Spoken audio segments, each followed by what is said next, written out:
பாட்டியோட பர்த்டே வந்து சூப்பரா செலிப்ரேஷன் பண்ணணும்னு சொல்லிட்டு எல்லாருமே ரொம்ப அழகா வந்து டெக்கரேஷன்லாம் பண்ணி அவ்வளோ அழகா வந்து செலிப்ரேஷன் பண்ணக்கு ஏற்பாடு பண்ணுறாங்க.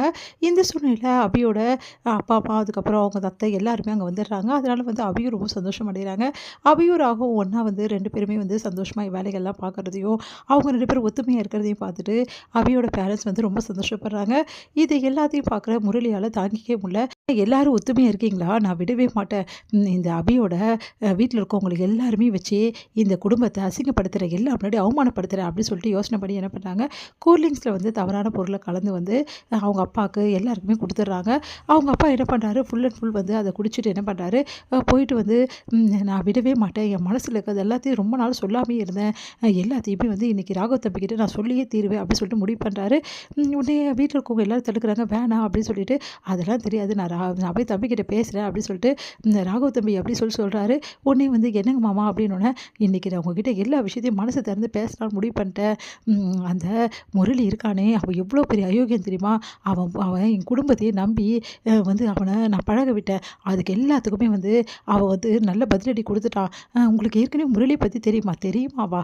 அவனுக்கும் அபிக்கு தானே கல்யாணம் ஏற்பாடு பண்ணோம். அந்த கல்யாணத்தை கூட வந்து அவன் ஓடி போயிட்டானே, அது ஞாபகம் இல்லையா உங்களுக்கு அப்படின்னோடனே அதிர்ச்சி அடைகிறாரு. அப்போது முரளிக்கும் வந்து அபிக்கும் கல்யாணத்துக்கு ஏற்பாடு பண்ணியிருந்தாங்களா? அந்த கல்யாணத்தில் தான் முரளி ஓடி போயிட்டானா என்னை பார்த்துட்டு. என்னை பார்த்ததால தான் ஓடி போயிருக்கான். ச்சே, இவ்வளோ விஷயம் எனக்கு தெரியாமல் நான் வந்து அபியை ரொம்ப சந்தேகப்பட்டுட்டேனே அப்படி சொல்லிட்டு யோசிக்கிறாரு. அது மட்டுமா பண்ணான்? அவன் பண்ண விஷயங்களை ஒவ்வொன்றும் உங்களுக்கு நான் சொல்லட்டுமா சொல்லிட்டு நிறைய விஷயங்களை சொல்கிறாரு. அதெல்லாம் கேட்ட ராகவுக்கு அப்படியே தலையே சுற்றுது. இவ்வளோ விஷயம் நடந்திருக்கா எனக்கு தெரியும். அப்போ உங்கள் எல்லாருக்குமே இந்த விஷயம் தெரியுமா? ஆமாம், எல்லாருக்குமே இந்த விஷயம் எங்களுக்கு தெரியும். அவனை பற்றி நாங்கள் உங்ககிட்ட சொல்லணும்னு நினச்சிட்ருப்போம். ஆனால் வேறு வழி இல்லை, சொன்னால் பிரச்சனையாகவும் சொல்லிட்டு தான் நாங்கள் சொல்லாமல் இருக்கோம். பாவம்ப்பா, உன்னோட அக்கா, அந்த பொண்ணு பாவம், அந்த பொண்ணோட முகத்தை பார்த்து தான் இவ்வளோ நாள் நாங்கள் சும்மா இருந்தோம். இதுக்கப்புறம் சும்மாவே என்னால் இருக்க முடியல. என் மனசெல்லாம் வந்து அதை வந்து மறைக்கிறோமேன்னு சொல்லிட்டு எங்கள் மனசு தாங்கலை. அதனால தான்ப்பா இன்றைக்கி எல்லா விஷயத்தையும் நான் உங்ககிட்ட சொல்லிடுறேன். என் அபியை தப்பாக நினைக்காதப்பா, என் அபி ரொம்ப நல்லவப்பா, இந்த விஷயத்த நான் சொன்னதால தப்பாக நினைக்காதப்பா அப்படின்றாங்க. ஐயோ, நான் ஆல்ரெடியே தப்பாக நினச்சிட்டேனே அபியை, உங்களுக்கு எல்லாருக்கும் இந்த விஷயம் தெரிஞ்சிருக்கே, அந்த பாவி தான் வந்து இப்படி பண்ணியிருக்காடே, நான் வந்து அபியை வந்து மூஞ்சில் இப்படி முடிப்பேன், அவளை நான் இப்படி சந்திப்பேன் அப்படின்னு சொல்லிட்டு மனசு கஷ்டப்படுறேன். எங்கள் அபி வந்து மன்னிச்சிடுங்க, என் அப்பா வந்து இந்த மாதிரி எல்லா விஷயத்தையும் சொல்லிட்டாரு. அப்போது இவ்வளோ நாள் நீங்கள் மறைச்சி வச்சுருந்தீங்க. ஆமாங்க, நாங்கள் இவ்வளோ நாள் வந்து மறைச்சி வச்சதெல்லாம் உண்மை தான், அஞ்சலி அக்காக தான் மறைச்சி வச்சுருந்தோம் அப்படின்னு சொல்லிட்டு எல்லாம் சொல்கிறாங்க. இதெல்லாம் கேட்ட ராகவுக்கு வந்து தலையே சுற்றுது. அவரால் தாங்கிக்கவே முடியல.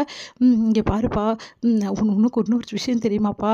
அன்னைக்கு கல்யாணம் அன்னைக்கு அந்த விக்னேஷ் கூட கல்யாணம் நடந்திருக்க போது இந்த பாவி தான்ப்பா வந்தான். இவன் தான்ப்பா என் பொண்ணை எப்படியோ தூக்கிட்டு போக முடிவு பண்ணியிருக்கா. அதுக்கப்புறம் தான் அந்த பொண்ணு கண்ணை திறந்து பார்த்துருக்கா. இந்த விஷயம்லாம் எங்களுக்கு அப்புறமா தான்ப்பா தெரியும் அப்படின்னோடனே, அன்னைக்கு நான் பார்த்த விஷயம் பொய்யா?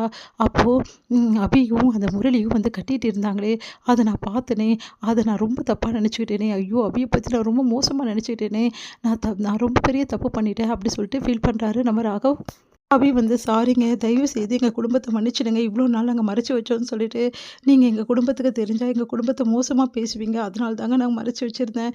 தயவு செய்து நான் தான் இப்படி பண்ணேன்னு சொல்லிட்டு என் குடும்பத்தையே சந்தேகப்பட்டாதீங்கங்க, அவங்களால தாங்கிக்கவே முடியாதுங்க, ப்ளீஸுங்க உங்களை கெஞ்சி கேட்குறேங்கன்னு சொல்லிட்டு அழறாங்க. இதை பார்த்த ராகுவுக்கு ஒன்றுமே புரியல. ஐயோ, நான் தப்பு பண்ணிட்டேன், நான் ரொம்ப பெரிய தப்பு பண்ணிட்டேன். அபியை நான் தப்பாக நினச்சிருக்க கூடாது, அபி எவ்வளோ நல்லவ, எல்லாத்துக்கும் காரணம் அந்த முரளி தான், அவனை நான் சும்மாவே விட மாட்டேன், அவன் தான் இவ்வளோ வேலையும் பண்ணியிருக்கான். ஆனால் இப்போ நான் வெளியவும் துரத்த முடியாது, அவனை என்ன பண்ணுன்னு தெரியலையே அப்படின்னு சொல்லிட்டு டென்ஷன் ஆகிறாரு. அபியோட அப்பா வந்து உண்மையை சொன்னதால அபியோட அப்பா எல்லாருமே வீட்டுக்கு போகலான்னு முடிவு பண்ணுறாங்க.